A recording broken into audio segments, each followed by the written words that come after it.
Hey, thanks for watching Four Color Commentary. I'm Mark Allen, and this is another haul video.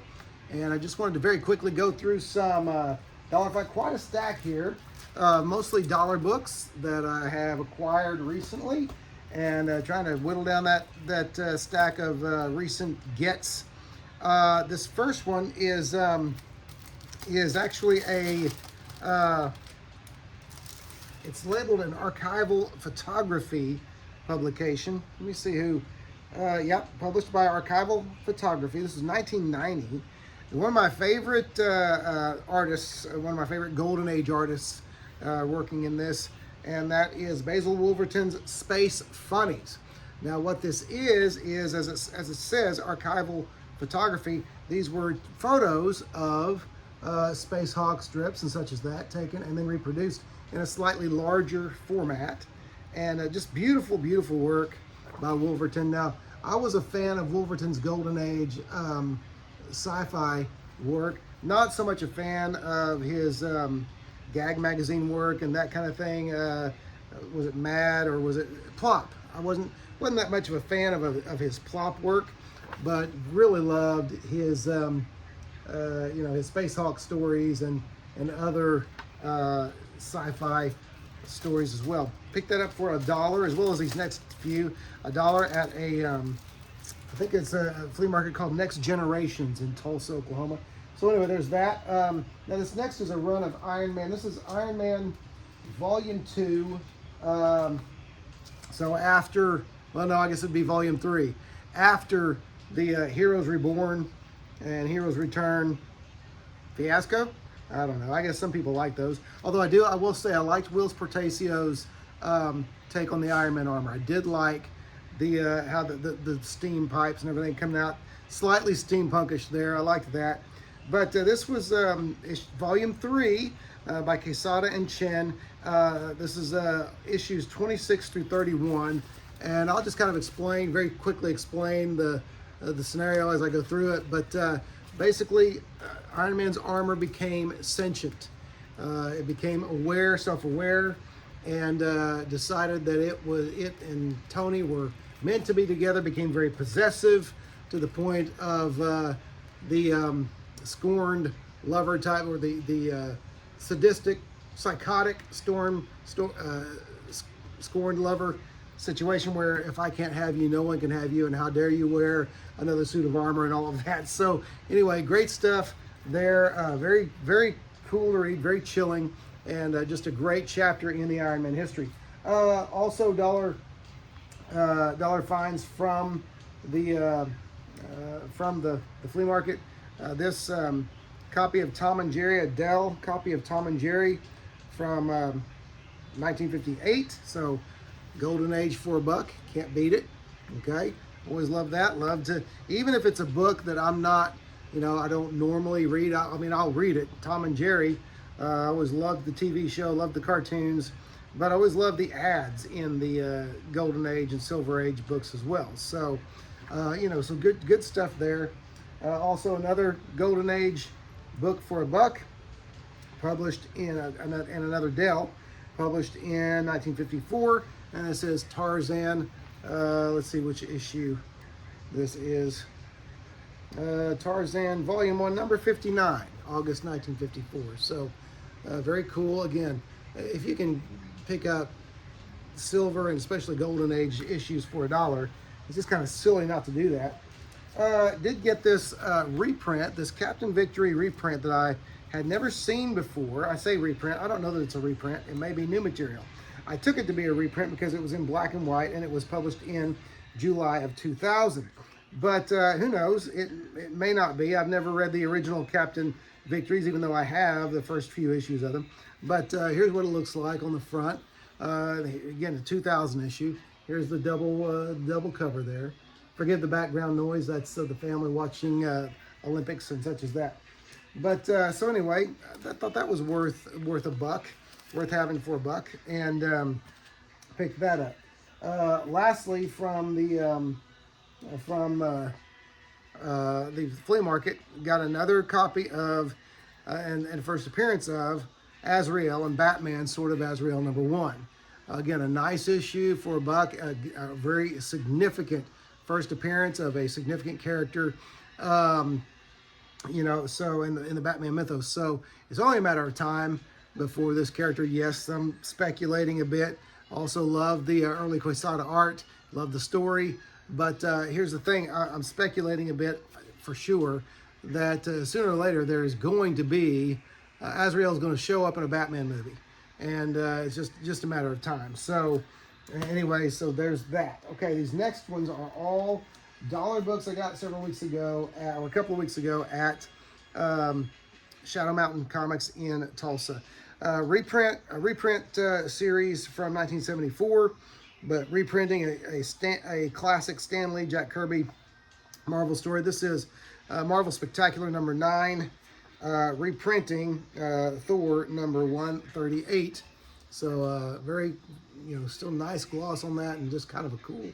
I like these Bronze Age reprint books. Okay, so that's always a fun read. You can't go wrong with Stan Lee and Jack Kirby. Also, now I bought this. I have multiple issues of this. This is X-Men Man of War number 0 from 1993. The beautiful foil. I don't know if that's foil prism or whatever that is. If it's the enhanced cover, I like those. This one, however, I was told by another guy who was there, who was picking up comics, who said that the off color, the not white but ivory colored insignia there is considered more valuable. Who knew? I didn't know that. So I thought, well, what the heck, pick it up. I never tire of looking at this cover, and so having another copy didn't hurt my feelings at all. These next few I was really happy to find. I'm not big into the DC specials and super specials, but I picked these up because they were a buck, and because they were just they looked like a lot of fun. I liked some of the interior art and that kind of thing. They're going to be fun to read. But have DC Special Presents number 22, The Three Musketeers, and Robin Hood. These were Three Musketeers stories were done, were new stories at the time when these were published, but the Robin Hood stories were Golden Age reprints.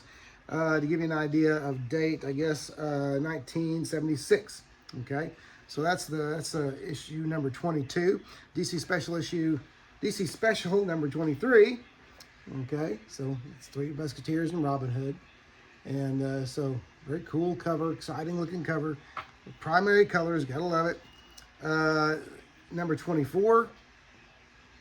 Okay. Number 25. And I think that was all of those Three Musketeers stories they did in this particular title. Okay. And so also DC Superstars, not Super Specials, I said Super Specials. These are Super Stars. Issues 13, 14, and 18. First is the Wild and Wacky World of Sergio Aragonés. This is a Sergio book I'd never seen before. All of these have really nice gloss on them, and for a buck, I thought, okay, that's going to be an entertaining read. Funny and entertaining, and just worth having. This is not a book that I've seen floating around a lot. This was the first copy of this I'd ever seen. I wasn't aware of it, and I've had other people. I put a picture of these up on the I think it was the Facebook page, Old Guys Who Like Old Comics, and somebody else, they remarked they'd never seen that Sergio book before, so that was kind of cool. Number 14, DC Superstars presents number 14, Secret Origins of Supervillains. Like that nice bright cover, I should say, with bright colors.